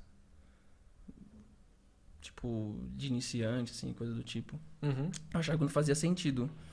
Só que hoje, assim, eu sou teu fã, cara. Por quê? Não, de verdade, você é um cara que você é muito inteligente, fora da média. Porque você conseguiu fazer algo que eu tentei e não consegui. O que você tentou e não conseguiu? Dar aula de violino pela internet. Ok. Não consegui, cara. Eu tentei até na época. No digital eu dava aula. Primeiro, eu errei porque eu foquei em algo que é super, super, super, super nichado e que não tinha mercado jamais, né? Pensando pro lado mercadológico, sem coração, sem nada. Que eu dava aula da mesma pegada que eu dou hoje pros meninos que querem se tornar profissionais. Ok, só que online. Eu acho até assim, daria certo, mas demoraria bem mais, eu acho. Mas tem pouquíssimo, é muito pequeno o público. É muito maior de pessoas que querem aprender violino por hobby. Não querem se tornar profissionais. Até porque na época eu não tinha um nome assim grande pra... Pô, o cara que aprender violino vai aprender com o Rômulo. Não. Vai aprender com um grande nome, um Spala daqui, dali e tal. Vai aprender com quem quer aprender. Igual hoje, quem quer aprender regência profissionalmente ainda não vai vir fazer ela comigo. Talvez eu tô trabalhando para isso. Daqui uns 15 anos, ser uma referência também online. Da regência no geral e que as pessoas exatamente optem por profissional. online. Quem quer se tornar profissional vai fazer aula com o Rômulo, que ele sabe de regência. Né? Eu tendo a acreditar que isso só acontece, ainda mais porque nós somos, querendo ou não, falando de música erudita, ainda que tenhamos alguns resultados, somos muito jovens para ser essa figura. Presencial ou online. E na época a gente era bem mais jovem. E a gente era bem mais jovem, exatamente. Então, assim, eu vejo que tem algumas pessoas, poucas pessoas, mas que às vezes vêm me procurar, ou procurar os nossos programas, né, especialmente o MJO, com pretensões profissionais. Legal. Mas, obviamente, não é a maioria. É a minoria. Sim. E tem, obviamente, chegam pra gente alguns talentos, assim, absurdos. Absurdos. De gente que, por exemplo, faz 3 livros, eu posso te mostrar depois, vai ser interessante ver a sua reação, que fazem 3 livros em um ano. Não nesse nível. Nesse nível. E é um negócio assim, então o Jean tá falando que todos os alunos dele fazem 3 livros em um ano. Jamais. Jamais. Esse não é o normal nem aqui, nem provavelmente nem em outro lugar. Mas na época você não tava mirando nesse público. Você tava mirando No início, eu nunca estive mirando conscientemente nesse público, eu acho. Qual era a sua ideia do violino didático? Porém, entretanto, quando eu lancei o primeiro programa do violino didático pago, eu tinha esse nível de exigência, que foi um erro também. Eu tinha o nível de exigência que os meus professores tinham comigo. Mas aí eu fui aprendendo pouco a pouco. Eu não posso... O cara, ele tá fazendo aula de violino comigo, por mais que ele esteja tocando bem, mas ao mesmo tempo ele trabalha lá não sei onde, tem uma família e pratica 20 minutos por dia. Ele vai tocar bem, mas não vai ser no tempo que eu gostaria. Vai demorar mais. E tá tudo bem, tá tudo certo. Porque pra ele tá tudo certo, então por que pra mim... Sim. Entendeu? De fato. Então eu fui aprendendo com o tempo, não foi automático. E hoje eu consigo refletir da maneira que eu pensava e até algo que a gente tem que levar pra vida. Porque os resultados que a gente não tem hoje é simplesmente pela ignorância, pela falta de conhecimento em algumas áreas. E eu sofro muito porque... Hoje sofro menos, né? Mas uma das minhas formações foi sempre isso, que é a competitividade ao extremo da música clássica, assim. Você é meu aluno aqui, você não pode assistir a aula de X, nem Y, Clubismo, nem Z. E você coloca o professor como um deus e acabou. Entendeu? Então, qualquer coisa que foge daquela bolha não presta, não serve, não... Cara, pelo amor de Deus, quantos festivais que eu deixei de fazer por causa de clubismo, por causa de um pensamento. Quantos professores sensacionais passaram, quantos solistas sensacionais que passaram por aqui, deram masterclass que eu não fui. Sabe? Quantas que às experiências... vezes não necessariamente o que a pessoa vai falar pra você é algo que vai te ajudar tecnicamente ou musicalmente. Puta, mas ele vai falar, cara, um negocinho pra você que pode migrar toda a sua carreira. Sim, mas lance de experiência mesmo, Sim. de network, de você conhecer, você trocar uma ideia e falar, caramba, olha que genial. Hoje mesmo, antes de vir pra cá, eu aproveitei, eu conheci um rapaz que trabalha com vendas, tem muito resultado e tal, ele tem um livro. E eu acompanhei ele no Instagram e acho bem legal o trabalho dele. Eu comentei com ele, poxa, eu precisava te conhecer e tal, queria te conhecer, te ter a honra. Ele falou... Pô, eu tô em Cotia. Eu falei, pô, eu vou estar em Cotia também. Então eu fui fazer um network antes de estar aqui com um cara que não tem nada a ver com a música, mas que eu fui lá, cara, pra aprender, pra conhecer de fato o cara. Falando, poxa, eu gostaria de aprender alguma coisa com você, porque só de bater um papo, de conversar, de ter novas ideias, isso é fantástico. E na época, não, cara. Na época, eu não podia... pisar fora da linha não presta, entendeu? Ninguém presta, só essa escola funciona, acabou, entendeu? E se você tá assistindo, o mundo mudou, gente. Hoje em dia, tem gente até que, cara, não é o super violinista, não toca 1 milhão de notas, mas o cara tem um bom network. Ele é uma pessoa... Assim, cara. O cara não toca nada, ele é feio, ele é fedido. Eu pelo menos tem amigos. Eu vi você tocando com o seu Tchaikovsky lá em Santos. O cara tocando com o seu Tchaikovsky, velho. Então, e às vezes a extrema... A gente tava até tentando ensinar isso pra um amigo nosso, que... Bom, deixa pra lá. Sobre essa questão mesmo, de que... Você não precisa ser competitivo ao extremo. Mas você tem que ser colaborativo. E aí muitas portas se abrem quando você tem essa... Tem uma palavra que eu aprendi há 1 ano, que é uma palavra que não existe, né? Foi inventada por essa pessoa, que eu nem sei exatamente quem que falou. Coopetição. Coopetição? Que é a competição colaborativa. Legal. Que é uma competição no sentido de, pô, por exemplo, viu o Rômulo tocando. Cara, não é a competição de, ai, credo, o Rômulo é ruim, eu sou muito melhor. É uma competição no sentido, caramba, eu vi o Rômulo tocando tão bem que eu quero poder conseguir fazer desse mesmo jeito que... Só que ao mesmo tempo, pode estar acontecendo o inverso. Você me vê tocando e fala, pô, já fiz um negócio que achei muito legal. Não posso ficar pra trás, eu quero fazer assim também. Só que tá rolando isso... dos dois lados. Sem querer se matar. Não é no sentido de matar a pessoa. Sim. É só no sentido, nossa, eu admiro tanto o que essa pessoa tá fazendo que eu não posso ficar pra trás, porque eu gosto dela e quero estar no mesmo patamar pra, inclusive, continuar frequentando os mesmos lugares. Sim. Aconteceu isso comigo. Até um violinista que é falecido, o César. A gente chama ele de Cezinha, lá da classe da Cecília. E quando ele entrou, ele passou todo mundo, assim. Já tocava, né? E tendo o Cezinha como referência, eu quis correr na mesma velocidade que ele. Eu não consegui fazer da mesma forma que ele foi. Tem uma hora que não dá, que o Cezinha foi para níveis estratosféricos, mas me puxou bastante. Um outro ambiente que me puxou bastante. Me puxou bastante também foi experimental na época que eu entrei. Que era o café com leite lá. Eu tive que ralar pra subir. Mas tem ainda essa visão, eu acho, principalmente para os jovens, né? Mas também é muito difícil, né, Jean? Porque, igual, você vai... São poucas orquestras, certo? Fixas, assim, as orquestras badaladas, assim. São poucas tem vagas... alguma estabilidade.